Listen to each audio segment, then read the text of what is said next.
Hello friends, कैसे हैं आप सब? क्या हाल चाल है जी आप लोगों के? आई होप सो सब बहुत बढ़िया होंगे। सो सीए फाउंडेशन का रिजल्ट आ चुका।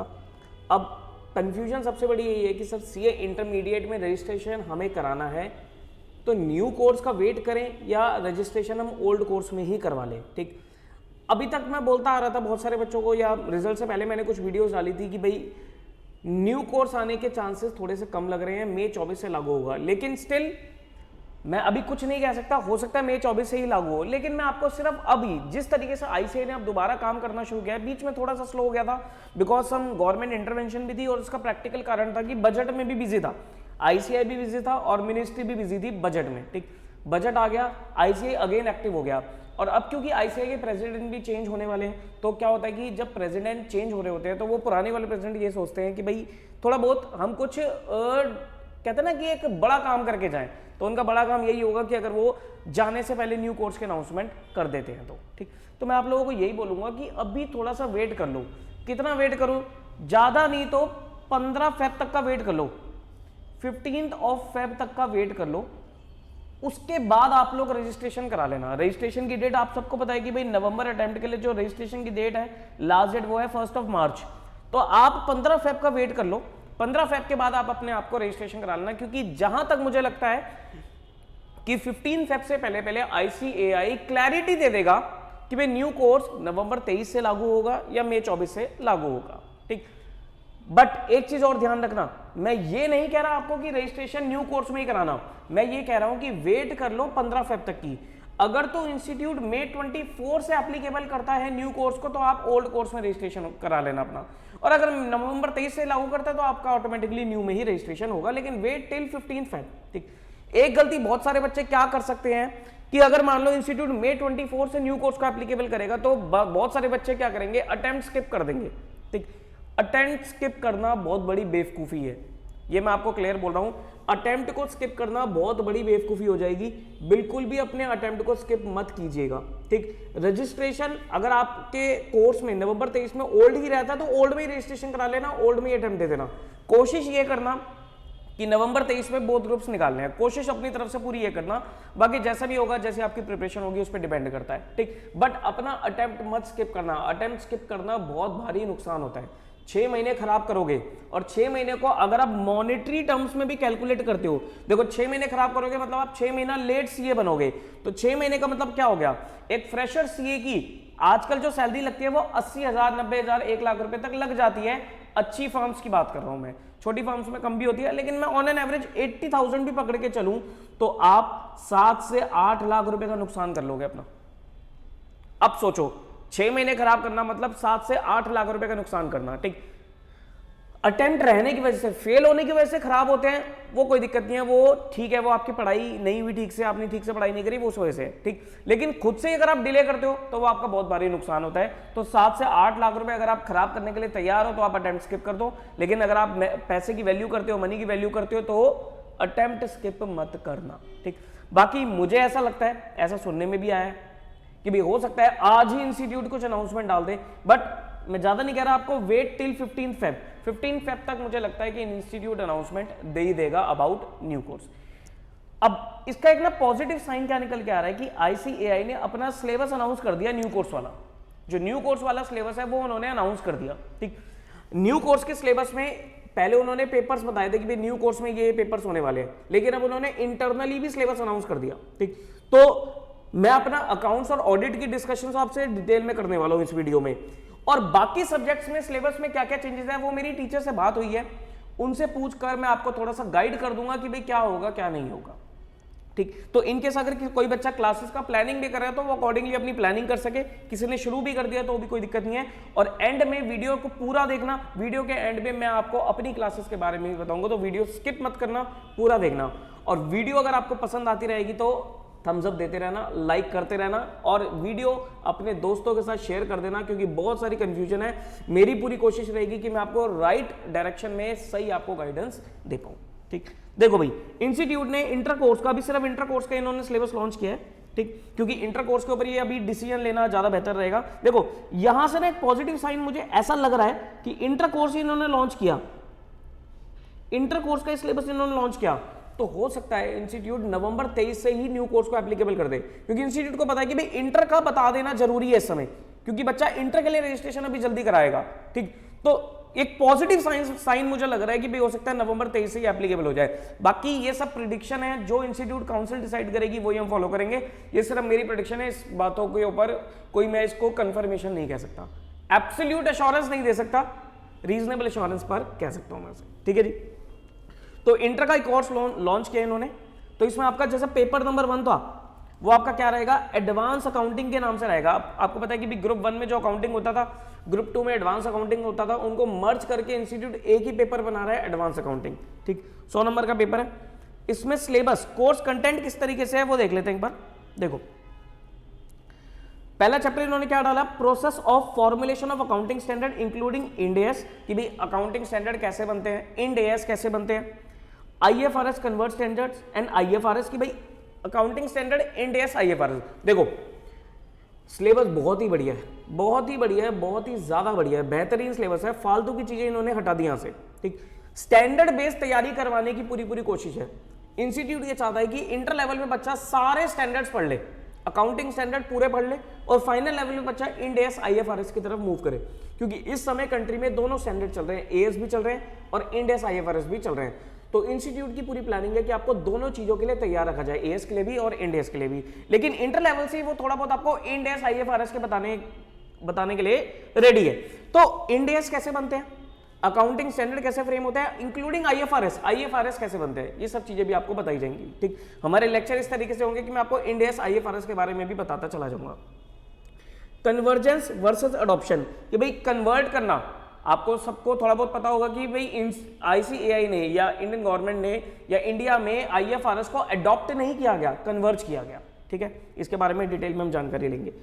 Objective and concepts of carve out, carve out मतलब होता है चेंजेस, क्या क्या चेंजेस हैं एएस इंड एएस में, थोड़ी बहुत चीजें उसके बारे में भी आपको बताई जाएंगी। ठीक है, ये थोड़ी बहुत चीजें नई आ गई पुरानी अकाउंटिंग से।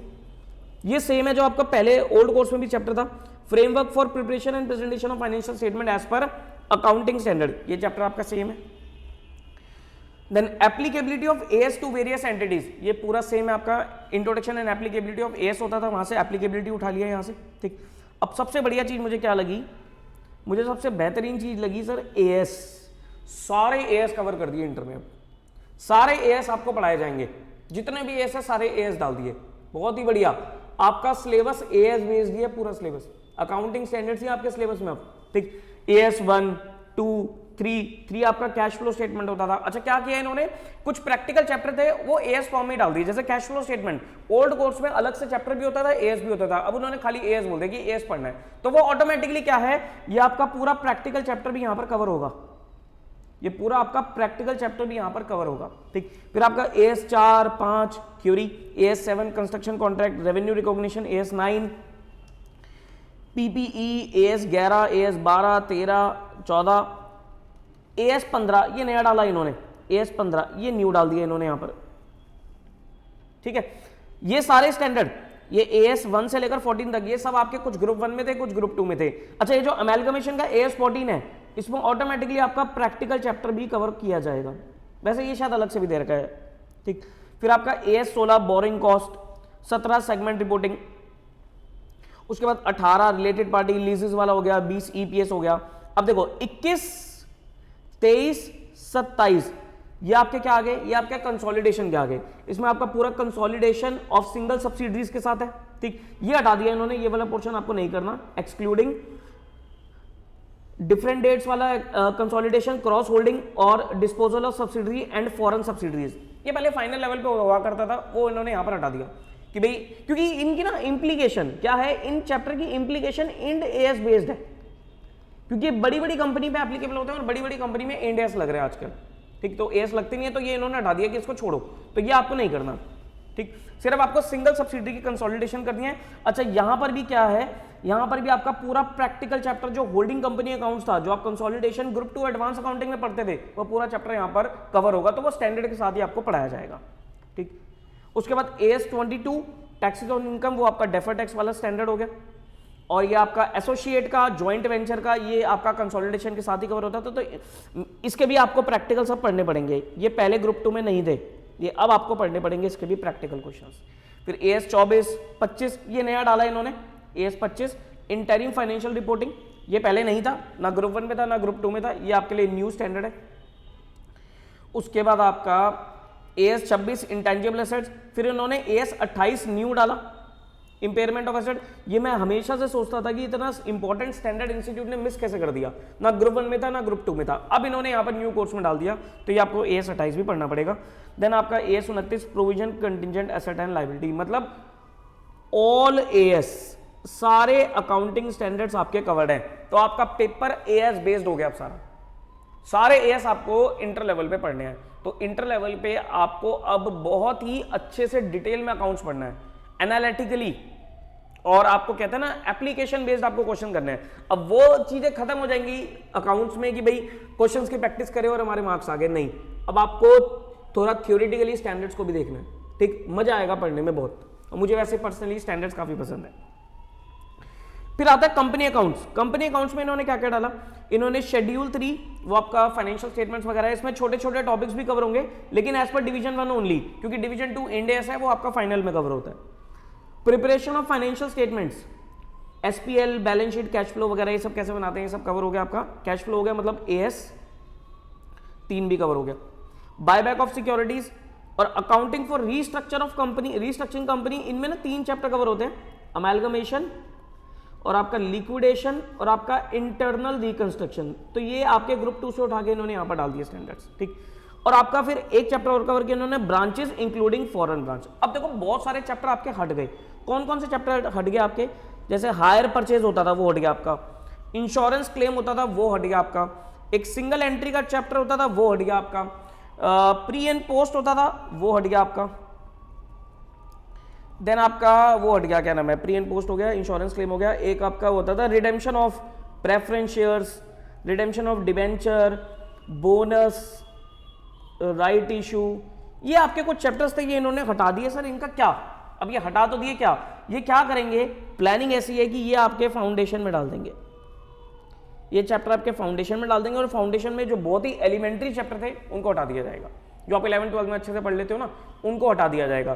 तो ये आपके चैप्टर्स कुछ जो हैं वो यहाँ पर इंटर से उठा के फाउंडेशन डालेंगे, थोड़ा सा ये फाउंडेशन को टफ बनाने की कोशिश कर रहे हैं, ठीक। बाकी अकाउंट्स अगर मुझसे पढ़ते रहोगे तो टफ आपको कुछ नहीं लगेगा, बढ़िया तरीके से काम होगा आपका, ठीक है, बात समझ में आ रही है।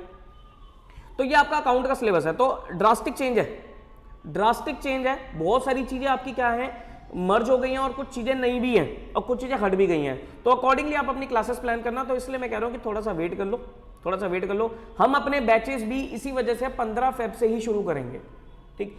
और अगर मान लो इंस्टीट्यूट की अनाउंसमेंट तब तक भी नहीं आती और लगता है उस टाइम पे देखेंगे सिचुएशन क्या है, और लगता है कि भाई 1-2 दिन और वेट करना चाहिए, तो हम 15 फेब से जो बैच शुरू करेंगे, तो मैं आपको वो टॉपिक कराऊंगा जो ओल्ड में भी है, न्यू में भी है। ऐसे बहुत सारे टॉपिक्स हैं, जैसे ब्रांच है, तो ब्रांच ओल्ड में भी चलेगा, न्यू में भी चलेगा। कुछ अकाउंटिंग स्टैंडर्ड्स मैं करा सकता हूं आपको, जो ओल्ड में भी है, न्यू में भी है। फाइनल अकाउंट्स है, बायबैक है, ये ओल्ड में भी है, न्यू में भी है, अकॉर्डिंगली आपका चलता चला जाएगा, ठीक है। कि भाई ग्रुप 1 अकाउंट्स में और जो आपके न्यू में है वो सेम टॉपिक्स में आपको करा दूंगा, अकॉर्डिंगली हम प्लान करके चलेंगे, बट अभी थोड़ा सा वेट कर लेना। ये तो हो गया अकाउंट्स की बात। अब अगर मैं लॉ की बात करूं तो लॉ में मुझे एज सच कोई चेंज नहीं दिखा, लॉ आपका मोटा मोटा मेरे को सेम सा लग रहा है, ठीक। जैसे कंपनी लॉ है, कंपनी लॉ में इन्होंने LLP और जोड़ दिया, और वेटेज कितनी कर दी, 70 मार्क्स, ठीक। इसमें आपका देखो कंपनी, ये सारा आपका कंपनीज एक्ट जो है वो आपका ओल्ड कोर्स में भी था। ऑडिट एंड ऑडिटर सेक्शन 148 तक, ये सारा 148 तक कवर हो जाता है, ऑडिट एंड ऑडिटर्स। और एक कंपनी इनकॉर्पोरेटेड आउटसाइड इंडिया, इसका तो एक डेफिनेशन होती है, थोड़े बहुत प्रोविजन होते हैं, लेकिन मोटा मोटा देखा जाए तो सेक्शन 148 तक ये पहले भी आपको पढ़ाते थे, अभी भी पढ़ाएंगे, ठीक। तो आपको 148 तक ही पढ़ना है। पहले ऐसा लग रहा था कि ये पूरा कंपनी, पूरा तो नहीं मतलब काफी हद तक और जोड़ेंगे, डायरेक्टर्स वगैरह भी जोड़ देंगे, वाइंडिंग अप भी जोड़ देंगे, लेकिन इन्होंने ऐसा नहीं किया, ठीक। साथ में इन्होंने क्या करा, LLP एक्ट डाल दिया, इंक्लूडिंग इंपॉर्टेंट रूल्स। देखो इन्होंने क्या करा, इसको बोर्ड तरीके से इसलिए दिया क्योंकि काफी डिटेल में आपको LLP पढ़ाने वाले हैं, और अगेन इंपॉर्टेंट एरिया है रियल लाइफ में भी। बहुत सारी एंटिटीज आजकल LLP फॉर्म कर लेती हैं, तो LLP के बारे में आपको जानना बहुत जरूरी है, तो वो आपका यहां पर कवर होगा। उसके बाद अदर लॉज, अदर लॉज में आपका जैसे जनरल क्लॉज एक्ट पहले भी था अब भी है, interpretation of statutes, foreign exchange management act FEMA, पहले भी था अब भी है, बहुत सारे लॉ इन्होंने यहाँ पर हटा दिए। क्या करेंगे, फाउंडेशन में डाल देंगे, फाउंडेशन में ये कवर करेंगे। जैसे नेगोशिएबल इंस्ट्रूमेंट एक्ट फाउंडेशन में कवर कर देंगे, कॉन्ट्रैक्ट एक्ट पूरा का पूरा फाउंडेशन में चला जाएगा, क्योंकि फाउंडेशन में से बीसीआर का पोर्शन ही हटा रहे हैं, पूरा पूरा लॉ रखने वाले हैं, तो थोड़ा सा उसको चेंज ये करके चलेंगे। बाकी लॉ में कोई बहुत ड्रास्टिक चेंज नहीं है, अकाउंट्स में है, लॉ में नहीं है, ठीक। तो लॉ की अगर आप अपनी पढ़ाई शुरू करते हो भी तो कोई आपको ऐसा नुकसान नहीं होगा, बट मैं फिर भी बोलूंगा वेट कर लेना, करना है तो सेल्फ स्टडी मोड पे दोबारा शुरू, सेल्फ स्टडी मोड पे अगर पढ़ना चाहो तो कब पढ़ सकते हो, ठीक, लेकिन थोड़ा सा वेट कर लोगे तो कोई नुकसान नहीं होने वाला। ओके, फिर आता है टैक्सेशन। टैक्स वाले सर से बात हुई है, सर वो कह रहे हैं कि टैक्स में तो कोई चेंज ही नहीं है, इनकम टैक्स जीएसटी वही आपका एज इट इज चल रहा है, बस इन्होंने वेटेज चेंज कर दी। पहले मेरे ख्याल से इनकम टैक्स 60 का था, जीएसटी 40 का था, अब इन्होंने 50-50 कर दिया, बाकी टैक्स पूरा का पूरा सेम है, सेम, कोई चेंज नहीं है। इंटरनली अगर कुछ डाला हो तो वो मुझे पता नहीं, लेकिन जहां तक है वो सेम ही है, ये सब चीजें सेम है, इसमें कोई भी चेंज एज सच नहीं है। ये जीएसटी आ गया, ये सब चीजें आपकी सेम है, पहले भी थी आज भी हैं, ये सब चीजें आपकी सेम है, पहले भी थी आज भी है, ठीक। तो टैक्स में कोई ऐसा चेंज आपका नहीं है, ठीक। और उसके बाद आता है cost and management accounting paper 4, इसमें भी कोई चेंज नहीं है, सेम टू सेम सिलेबस है, पूरा का पूरा सेम सिलेबस है, सेम। अच्छा, जब मैं चेंज की बात कर रहा हूं ना, मैं एक बड़े चेंज की बात कर रहा हूं, छोटे छोटे अगर कोई टॉपिक में चेंज आ गया वो इतनी कोई बड़ा मैटर नहीं है, वो कवर हो जाएगा, लेकिन कोई बड़ा चेंज नहीं है। बड़ा चेंज अभी तक सिर्फ मुझे कहां दिखा है, अकाउंट में दिखा है, और किसी सब्जेक्ट में मुझे कोई बड़ा चेंज नहीं दिखा। लॉ सेम है, टैक्स सेम है, कॉस्टिंग सेम है, ये बिल्कुल आपके जो टॉपिक्स आप पहले पढ़ते थे, लेबर कॉस्ट, मटेरियल कॉस्ट और आपका ओवरहेड वगैरह, ये सब चीजें सेम है। Methods of costing, job costing, service sector, ये पहले भी थे और आज भी हैं। Standard costing, marginal costing, budgetary control, ये मैनेजमेंट अकाउंटिंग के टॉपिक है, सेम है, ठीक। फिर एक आता है मेरे वाला paper, that is auditing and ethics, इसमें थोड़ा सा चेंज है, वैसे इसमें भी कोई चेंज नहीं है। अभी आपको दिखाता हूं क्या है। वो लग रहा है कि सर एथिक्स डाल दिया, पहले नाम था ऑडिटिंग एंड एश्योरेंस, अब एथिक्स डाल दिया, लेकिन एथिक्स पहले भी आप पढ़ते थे, पहले भी आपको एथिक्स थोड़ा पढ़ाया जा रहा था, लेकिन बोला नहीं जाता था कि आप कोई एथिक्स पढ़ रहे हो, लेकिन पढ़ाया पहले भी जा रहा था। देखो यहां पर अगर मैं बात करूं तो इन्होंने क्या करा, पहला चैप्टर यही था पहले भी, nature, objective and scope of audit, लेकिन सबसे बढ़िया चीज इन्होंने क्या करी, हर चैप्टर में ना एसएस को कवर कर दिया। अब अलग से आपको ऐसे नहीं पढ़ने, चैप्टर वाइज ही आपको ऐसे कवर कर दिया। जैसे ऐसे 200 आपका यहीं पर ही यूज हो जाता है, ओवरऑल ऑब्जेक्टिव ऑफ ऑडिटर वाला, वो यहीं पर ही कवर कर दिया। फिर आपका ऑडिट स्ट्रेटजी प्लानिंग, इसमें ऐसे 300 वाली सीरीज चल जाती है, ऐसे 300 को यहां पर कवर कर दिया। Risk assessment and internal control पहले भी था chapter, same as it is आपका वही है, ठीक। इंटरनल कंट्रोल सिस्टम क्या होता है, ये एक नया एरिया इन्होंने ऐड करा, डिजिटल ऑडिट, ठीक।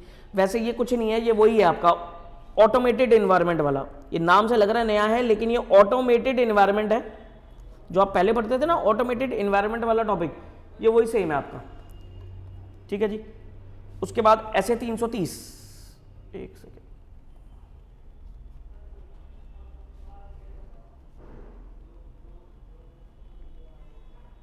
ये रहा भाई, ऐसे 330 ये आपको पढ़ना है। फिर ऑडिट एविडेंस सेम है, ऐसे 500 वाली सीरीज। ऑडिट ट्रेल ये इसी के साथ मर्ज होता था पहले, ये अब इन्होंने अलग से चैप्टर बना दिया, ठीक। ये सारे स्टैंडर्ड ये पहले ऑडिट एविडेंस में इंक्लूड थे, अब इन्होंने 2 चैप्टर में से डिवाइड कर दिया। AIFS audit of items of financial statement पहले भी था, आज भी एज इट इज जिंदा है ये। ऑडिट डॉक्यूमेंटेशन ऐसे 230, ये पहले चैप्टर नंबर 3 हुआ करता था, अब इन्होंने चैप्टर नंबर 6 बना दिया उसे, कोई चेंज नहीं। कंप्लीशन एंड रिव्यू ये आपका उसके साथ इंक्लूड कर देते थे, ये आपका ऑडिट एविडेंस के साथ इंक्लूड करते थे, वो इन्होंने यहीं पर ही डाल दिया। और अलग अलग कुछ चैप्टर्स आपके अलग अलग बना रखे थे, जैसे एनालिटिकल प्रोसीजर्स वगैरह, ये सब इन्होंने क्या करा, यहीं पर ही इसे इंक्लूड कर दिया, ठीक। ऑडिट रिपोर्ट ये सेम है आपका, ठीक। अच्छा, इन्होंने ऑडिट में क्या काम किया, इन्होंने यहां से कंपनी ऑडिट हटा दिया, जो कंपनी ऑडिट है ना इसको इन्होंने रिमूव कर दिया। सिर्फ कंपनी ऑडिट में क्या बचा है आपका, ये वाला पोर्शन बचा आपका, ब्रांच ऑडिट, जॉइंट ऑडिट और रिपोर्टिंग रिक्वायरमेंट एज इंक्लूडिंग कारो वगैरह, सिर्फ ये बचा है। बाकी इन्होंने डिटेल कंपनी ऑडिट हटा दिया, क्योंकि वो लॉ में पढ़ा रहे हैं आपको कि भाई ऑडिटर अपॉइंटमेंट कैसे होती है, रिमूवल कैसे होती है, क्वालिफिकेशन, डिसक्वालिफिकेशन, वो सब लॉ में पढ़ा देते हैं, इसलिए यहां पर इन्होंने ऑडिट से उसे हटा दिया, ठीक। तो ऑडिट में सिर्फ एक ये चेंज है आपका, ये सब सेम है आपका, ठीक, ये ट्रस्ट एंड सोसाइटीज ये पहले भी था, पता नहीं क्यों इन्होंने हाईलाइट कर दिया। बैंक ऑडिट सेम था। अब देखो इन्होंने क्या कलाकारी करी, यहां पर नाम दिया ethics and terms of audit engagement. ये ऐसा लगेगा कि नया है, लेकिन जबकि नया नहीं है। ये टर्म्स ऑफ ऑडिट एंगेजमेंट ऐसे 210 पहले भी पढ़ाया जाता था, agreeing the terms of audit engagement, ये same to same as it is है, इसमें कोई चेंज नहीं है आपका। ठीक, बस इन्होंने क्या करा, मीनिंग ऑफ एथिक्स, एथिक्स क्या होता है, ethics is a state of mind, need for professional ethics, ethics ethical और लीगल बिहेवियर क्या होता है, ये एक छोटा सा इन्होंने एक एरिया ऐड किया है। मुझे ऐसा लग रहा था कि यहाँ पर इंस्टीट्यूट क्या करेगा, कुछ कोड ऑफ एथिक्स इंट्रोड्यूस कर देगा। जैसे कोड ऑफ एथिक्स आपको ना फाइनल के ऑडिट में पढ़ाया जाता है, तो मुझे ऐसा लग रहा था कि कोड ऑफ एथिक्स थोड़ा बहुत यहाँ पर इंटर लेवल से पढ़ाना शुरू करेंगे, लेकिन उन्होंने ऐसा नहीं किया। सिर्फ एक ओवरव्यू दे दिया कि भाई प्रोफेशनल एथिक्स की क्यों रिक्वायरमेंट है, दैट्स इट, एथिक्स क्या होता है बस ये। ठीक, बाकी principle based approach, rule based approach ये सब सेम है कि fundamental principle of professional ethics ये पहले भी पढ़ते थे, integrity, objectivity, professional competition, due करे, कॉन्फिडेंशियल प्रोफेशनल बिहेवियर, ये सब पहले पढ़ते थे। इंडिपेंडेंस ऑफ ऑर्डर, इसके थ्रेट्स वगैरह पहले भी पढ़ते थे, सेफगार्डिंग ऑफ थ्रेट्स पहले भी पढ़ते थे, ऐसे 210, SQC1, ऐसे 220, ये सब पहले पढ़ाया जाता था, कोई भी चेंज नहीं है। तो ऑडिट को अगर मैं बोलूं तो ऑडिट में सिर्फ ये चेंज आया है कि कंपनी ऑडिट की जो लॉ वाली चीजें हैं वो हटा दी, जो ऑडिट के लिए रेलेवेंट है, रिपोर्टिंग रिक्वायरमेंट्स वगैरह वो इन्होंने रख दी, ब्रांच ऑडिट, जॉइंट ऑडिट वगैरह। एथिक्स का बस इंट्रोडक्शन टाइप कि भाई code of ethics, professional ethics क्या है, उसकी क्यों नीड है, वो इन्होंने यहां पर छोड़ दिया, बाकी सब इन्होंने सेम रखा है, कोई चेंज इन्होंने एज सच नहीं किया है। आई होप आपको समझ में आ रहा है सिलेबस। ठीक, वीडियो को लाइक करना अगर पसंद आ रही है तो। उसके बाद financial management and strategic management. ठीक, EIS का पोर्शन हट गया आपका, EIS SM होता था ना, EIS हटा दिया, और FM इको में से इको वाला पोर्शन हटा दिया। क्या करेंगे, EIS तो मेरे ख्याल से हटा ही देंगे, इको वाले पोर्शन को ये फाउंडेशन की इको में डाल देंगे, जहां तक मुझे लगता है। फिर FM 50 मार्क्स सेम है, कोई भी चेंज नहीं है, सेम है, कोई एज सच कोई चेंज आपका नहीं है। ये सारे चैप्टर पहले भी होते थे, ये सब लीवरेज वगैरह, डिसीजन मेकिंग वगैरह, ये सब डिविडेंड डिसीजन, ये वर्किंग कैपिटल, ये सब पहले होते थे। ठीक, स्ट्रेटेजिक मैनेजमेंट का भी सेम ही फंडा होगा। ठीक, ये सब आपका सेम है। ठीक, तो देखा जाए तो न्यू कोर्स में आपका सिर्फ हुआ क्या है, न्यू कोर्स में आपके एक तो EIS और इको फॉर फाइनेंस इनको हटाया है। ठीक, और अकाउंट और एडवांस अकाउंट को मर्ज किया है, ये काम किया है इन्होंने। तो कोई ऐसा बहुत भयंकर चेंज नहीं आया है, ये किया है इन्होंने। ठीक, बाकी इंटरनली थोड़ा थोड़ा चेंज है, अकाउंट्स में मेजर चेंज है, बाकी सब्जेक्ट्स में इतना कोई लंबा चौड़ा चेंज आपका नहीं है। कुछ तो चेंज ही नहीं हुए, टैक्स कॉस्टिंग चेंज ही नहीं हुआ, लॉ में भी कोई बहुत बड़ा चेंज नहीं आया, FM सेम है, SM सेम है, तो कोई चेंज नहीं है।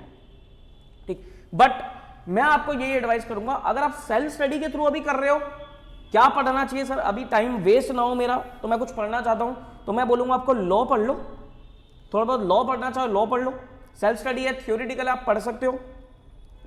टैक्स अगर थोड़ा बहुत पढ़ना चाहते हो टैक्स पढ़ लो, कॉस्टिंग अगर पढ़ना चाहते हो तो कॉस्टिंग पढ़ लो, और अकाउंट्स में अकाउंटिंग स्टैंडर्ड्स अगर पढ़ना चाहते हो तो AS पढ़ लो। जहां पर भी आप क्लासेस की प्लानिंग कर रहे हो, अगर हमसे भी प्लानिंग कर रहे हो, जैसे भी कर रहे हो, हम तो खैर थोड़ा सा 15 फेब के बाद ही शुरू करेंगे, लेकिन अगर आप कहीं पर क्लासेस ले रहे हो या कुछ कर रहे हो तो उनको बोलो कि यही कराओ फिलहाल अभी। ठीक, हमारे पास भी आते हो तो हम भी आपको इसी तरीके से कराएंगे कि आपका कोई नुकसान ना हो, ताकि वो ओल्ड में भी रहे, न्यू में भी रहे। ठीक, तो ये आप कर सकते हो, ये आप लोग प्लानिंग अपनी करके चल सकते हो। थोड़ा सा सोच समझ के डिसीजन लेना, जल्दबाजी मत करना, गलती मत करना। ठीक है, अब अगर मैं अपनी क्लासेस की बात करूं तो हमारे यहां पर क्लासेस जो है वो हम स्टार्ट कर रहे हैं 15 फेब से, 15 फेब से हम अपनी क्लासेस स्टार्ट करें। डिटेल्ड क्लासेस की इंफॉर्मेशन मैं आपको जल्दी बता दूंगा, उसकी एक सेपरेट वीडियो आएगी कि हमारा बैच शेड्यूल वगैरह क्या रहने वाला है। बाकी हमारा एक नंबर है, आप इस पर कॉन्टैक्ट कर सकते हो। आप कुछ अपने डेमो लेक्चर्स बुक कर सकते हो, डेमो लेक्चर्स के लिए आप यहां पर कॉन्टैक्ट करके अपने डेमो बुक कर सकते हो। ठीक, किसी को कोई सब्जेक्ट का डेमो वगैरह चाहिए, वीडियो में भी आपको डेमो मिल जाएगा। हालांकि मैं इस वीडियो के डिस्क्रिप्शन में ना आपको एक प्लेलिस्ट शेयर कर देता हूं, उसमें ये प्लेलिस्ट मैं आपको शेयर कर रहा हूं। यहाँ पर जो भी अभी हमारे डेमो हो गए थे, हर एक सब्जेक्ट के आपको 2-2 डेमोज मिलेंगे, तो वो डेमो लेक्चर्स पे जाकर आप देख सकते हो हमारी टीम क्या है, किस तरीके से हम पढ़ाते हैं। अकाउंट्स एंड ऑडिट ये 2 सब्जेक्ट मेरे हैं सर। लॉ के लिए हमारे पास रमनदीप सिंह सर है, टैक्स के लिए हमारे पास CACS वरुण गोयल सर है, कॉस्टिंग के लिए हमारे पास गौतम गोयल सर है, बहुत बढ़िया रिस्पॉन्स आ रहा है उनका। और उसके बाद आपका FM और SM बचा, उसके लिए हमारे पास ऋषभ सर है। ठीक, तो हमारे पास प्रॉपर एक बढ़िया फैकल्टीज है, प्रोफेशनली एक्सपीरियंस्ड फैकल्टीज हैं और आपको बढ़िया तरीके से तैयारी करवाएगी। टेस्ट सीरीज होगी, डाउट रेजोल्यूशन होगा, सारी चीजें होंगी, मतलब बेस्ट से बेस्ट आपको सर्विस मिलेगी, आपको पछतावा किसी भी चीज का नहीं होगा। बात समझ में आ रही है? एक चीज बोलूंगा, नाम के पीछे मत भागना। बच्चे ये क्या करते हैं ना, क्या नाम के पीछे भागते चले जाते हैं, ठीक, और फिर घूम फिर के यहीं आ जाते हैं। ये होता है, ये मैं आपको रियलिटी बता रहा हूं, झूठ कुछ नहीं है इस बात में, सच है ये।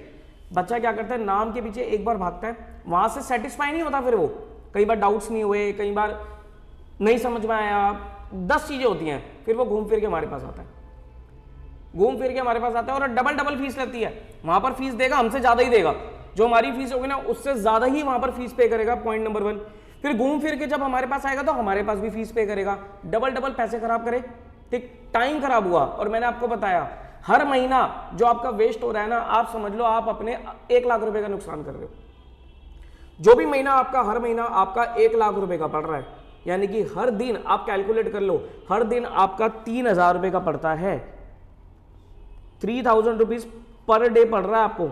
आप देखो आप अपना क्या नुकसान कर रहे हो। एक एक दिन आपका कीमती है, हर एक दिन आपको 3000 रुपए का पड़ रहा है, हर एक महीना आपको 1 लाख रुपए का पड़ रहा है, ठीक। तो आप कहीं पर नाम के पीछे भाग जाते हैं बच्चे, या दोस्तों के साथ कहीं मतलब भीड़ में चले जाते हैं। मेरे 5 दोस्त जहां पर जा रहे हैं, मैं भी वहीं पर कोचिंग लूंगा। अरे 5 दोस्तों में से 2 दोस्तों को समझ में आ गए तो जरूरी थोड़ी ना आपको भी वहीं पर ही कंफर्टेबल हो। अच्छे से डेमोज देखो, जहां पर आपको बेस्ट से बेस्ट सर्विस रखती हो, बेस्ट प्राइस में मिलता हो, वहां पर लो। बात समझ में आती है? अब इस समय क्या हो रहा है कि मार्केट में बच्चा ये पूछता है कि सर कौन सी क्लासेस पे जाऊं। 3 तरीके की क्लासेस अवेलेबल होती हैं, face to face, live at home और Google drive, pen drive, recorded जिसे हम बोलते हैं। कौन से मोड पे जाऊं, कौन से मोड पे जाऊं, किस टाइप की क्लासेस लूं? तीनों क्लासेस अच्छी होती है, क्लासेस कोई भी खराब नहीं होती, वो आपको देखना है कि आप कौन सी क्लासेस में कंफर्टेबल हो। मैं हमेशा प्रायोरिटी फेस टू फेस को ही रखता हूं, क्योंकि फेस टू फेस एक बेस्ट मोड होता है, थोड़ा सा एक्सपेंसिव होता है लेकिन वो बेस्ट मोड होता है। सिर्फ वहां पर नुकसान क्या है कि आपका ट्रैवलिंग टाइम लगेगा, अदरवाइज वहां पर आपको एक कॉम्पिटिटिव एनवायरनमेंट मिलता है, फैकल्टी इंटरेक्शन होता है, शेड्यूल आपका बना रहता है और साथ साथ आपके डाउट्स वगैरह होते रहते हैं और एक आपका ना रूटीन बन जाता है। तो face to face classes are सबसे बेस्ट क्लासेस, ठीक। लाइव एट होम ये कुछ नहीं होती, सही बताऊं, लाइव एट होम क्लासेस ये कुछ नहीं है, ये सिर्फ हम भी करते हैं लाइव एट होम क्लासेस, लेकिन ये कुछ नहीं होती। अगर आपको लाइव एट होम ही देखनी है तो बेटर है कि फेस टू फेस आ जाओ, नहीं तो रिकॉर्डेड पे चले जाओ। लाइव एट होम से बेटर है recorded classes. Live at home में क्या है कि शेड्यूल तो आपका बना रहेगा लेकिन वो मजा नहीं आएगा। इससे बेटर है कि भाई जब घर बैठे आप क्लास में जो चल रहा है वही आप घर बैठे देख रहे हो, तो बेटर रहेगा कि भाई रिकॉर्डेड लो, अपने टाइम के हिसाब से, अपने शेड्यूल के हिसाब से देखो, ठीक। तो मैं इस क्लास को तो कभी रिकमेंड करता ही नहीं लाइव एट होम। जाना है तो फेस टू फेस में चले जाओ, नहीं तो गूगल ड्राइव, पेन ड्राइव, ये भी अच्छा मोड है। बस इसमें क्या है, फायदा ये होता है कि आपका ट्रैवलिंग टाइम बचता है और आप फ्लेक्सिबिलिटी होती है। लेकिन इसमें सबसे बड़ा नुकसान है कि आपको ना थोड़ा यहाँ पर सिंसियर रहना पड़ता है, फोकस्ड रहना पड़ता है। अगर आप ऐसे बच्चे हो कि फोकस्ड रह सकते हो, सिंसियर रह सकते हो, तो जीडीपीडी पे चले जाओ, ठीक। लेकिन आपको लगता है कि आप बहुत ज्यादा डिस्ट्रैक्ट होते हो तो फेस टू फेस में चले जाओ। इंटर लेवल तक, फाउंडेशन और इंटर वाले बच्चों को तो फेस टू फेस बेटर ही रहता है, वही जाओ तो सही रहता है। फाइनल लेवल पे तो फेस टू फेस का टाइम ही नहीं होता, तो फाइनल लेवल पे तो जीडीपीडी चल जाती है, वही चलती है ज्यादातर। लेकिन इंटर फाइनल लेवल पे, इंटर फाउंडेशन लेवल पे तो फेस टू फेस पे ही जाना चाहिए, इंटर लेवल पे भी फेस टू फेस पे जाना चाहिए। एक आपको कॉम्पिटिटिव इन्वायरमेंट आपको मिलेगा, बेटर रहता है। बस आपकी यहाँ फीस तो थोड़ी ज्यादा यहाँ पर होगी, तो आपका ट्रैवलिंग का खर्चा वगैरह ये भी लगेगा, ठीक। बाकी जैसा आपको ठीक लगे वो आप करो, जहां पर आपको ठीक लगे वहां से आप पढ़ाई करो। बस पॉइंट ये है कि समझ में आना चाहिए, नाम के पीछे मत भागना, क्वालिटी देखना और आपको समझ में आना चाहिए, बस ये चीज ध्यान रखना, ठीक है। क्लासेस का मैंने आपको बताई दिया कि 15 फेब से हमारे पास क्लासेस शुरू हो रही है। नंबर मैंने आपको दे दिया, नहीं तो स्क्रीन पे नीचे फ्लैश भी हो रहा है नंबर, आप वहां पर कांटेक्ट कर सकते हो, ठीक। अगर तो ओल्ड कोर्स आता है, अगर तो ओल्ड कोर्स ही रहता है नवंबर 2023 के लिए, ओल्ड कोर्स ही रहता है, तो हमारा पहले ग्रुप 1 चलेगा, then we will start group 2। और अगर न्यू कोर्स आ जाता है तो न्यू में आपको पता है कि भाई ग्रुप 1 में क्या क्या सब्जेक्ट है, आपके 3 सब्जेक्ट है, अकाउंट हो गया, लॉ हो गया और टैक्स हो गया। और ग्रुप 2 में आपका कॉस्टिंग हो गया, ऑडिट हो गया और आपका एफएमएसएम हो गया। ठीक। तो मेरी तो प्लानिंग ऐसी है कि हम ग्रुप 1 ग्रुप 2 साथ में स्टार्ट कर दें, लेकिन कुछ बर्डन ना हो तो मैं एटलीस्ट ये करूंगा कि भाई ग्रुप 1 के 3 सब्जेक्ट और ग्रुप 2 का एक कॉस्टिंग का सब्जेक्ट ये शुरू कर दूंगा। फिर आपका ऑडिट और एफएमएसएम बचेगा, इसको हम ग्रुप 1 में जैसे ही कोई सब्जेक्ट खत्म होगा तभी हम उसकी क्लासेस को स्टार्ट कर देंगे। ठीक, मतलब जहां तक ये लगा लो कि मैं आपको नवंबर के लिए, नवंबर 2023 के लिए अगर तो न्यू कोर्स आता है, अगर तो ओल्ड आता है तो पहले ग्रुप 1 होता है ग्रुप 2 होता है, क्योंकि उससे ऊपर हम प्रेशर बच्चों पे दे नहीं सकते। लेकिन अगर न्यू कोर्स एप्लीकेबल होता है तो हमारे पास सब्जेक्ट कम होंगे, तो हम अकॉर्डिंगली ज्यादा टाइम दे सकते हैं कोचिंग को। तो इन एनी केस मेरा ये टारगेट है कि अगर न्यू कोर्स रहता है तो न्यू कोर्स में मैं आपको नवंबर में, जैसे स्टार्टिंग में आपका पेपर हो जाएगा, तो मैं आपको, मेरी पूरी प्लानिंग रहेगी कि मैं आपको 15 अगस्त तक फ्री कर ही दूंगा, 15 अगस्त तक आपको फ्री कर ही दूंगा बोथ ग्रुप्स की तैयारी के साथ। लेकिन अगर ओल्ड रहता है तो ओल्ड के हिसाब से हमारे पास, हमें 3 महीना ओल्ड कवर करने के लिए भी चाहिए होता है, तो वो आपका कहीं ना कहीं जाकर 15 सितंबर तक पहुंच जाता है। तो 15 सितंबर तक आप यहां पर फ्री हो पाओगे, तो 1 महीना आप न्यू और ओल्ड में बचा लोगे। बाकी देखते हैं, एक बार सिलेबस आ जाएगा, शेड्यूल आपको मैं बता दूंगा, थोड़ा हम भी प्लानिंग कर लेंगे किस तरीके से शेड्यूल रखना है, तो अकॉर्डिंगली हम आपको गाइड कर देंगे। ठीक, बाकी जो भी होगा दुआ करो अच्छा ही हो, सब अच्छा होगा। ओल्ड आता है तो भी कोई दिक्कत नहीं है, और न्यू आ जाता है तब भी कोई दिक्कत नहीं है, हम हर चीज के लिए तैयार हैं। बात समझ में आती है? तो ये मेरी तरफ से आपको गाइडेंस थी। वीडियो पसंद आई है तो लाइक करना और अपने दोस्तों के साथ शेयर कर देना, और सोच समझ के डिसीजन लेना। 15 फेब तक रुक जाओ, उसके बाद आपका जो आपको ठीक लगे वो आपको करना। बाकी मैं वीडियो के थ्रू आपको थोड़ा गाइड दोबारा कर दूंगा कि क्या आपको करना चाहिए। ठीक है जी, चलिए फिर, that's all from my side, take care of yourself, bye bye.